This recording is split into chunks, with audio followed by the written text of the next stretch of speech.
Üzəri xırçıltılı, içərisi isə yumşaq olan möhtəşəm bir reseptlə gəldim. Həm hazırlanması çox asandır, həm də çay süfrəsi üçün qəlyanalı kimi əla seçimdir. İlk öncə soğanı xırda-xırda doğrayıb tavaya əlavə etdim. Üzərinə yaşıl biber əlavə edib biraz birlikdə qovurdum. Soğan və biber yumşalıb gözəl ətrini verdikdən sonra əvvəlcədən qaynatdığım toyuğun sinəsini xırda-xırda doğrayıb tavaya əlavə etdim. İçliyin daha dadlı və ləzzətli olması üçün üzərinə bir qaşıq mayonez və bir qaşıq ketçup əlavə edib bütün ərzaqları yaxşıca qarışdırdım. Sonra yuxaları götürüb hazırladığım toyuqlu içlikdən yerləşdirdim və səliqəli şəkildə bükdüm. Ayrı bir qabda yumurta və suxari götürdüm. Suxari seçimim hər zaman fanat suxariləridir. Hazırladığım yuxaları əvvəlcə yumurtaya, daha sonra isə suxariyə batırdım. Son mərhələdə isə tavada yağ qızdırıb yuxaları hər iki tərəfi gözəl qızılı rəng alana qədər və üzəri xırt-xırt olana qədər qızartdım.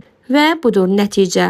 Çöldən xırt-xırt, içərdən isə yumşaq, ləzzətli və bol içlikli möhtəşəm bir qəlyanaltı alındı. Əgər siz də belə asan və dadlı reseptləri sevirsinizsə, mütləq bu resepti sınayın.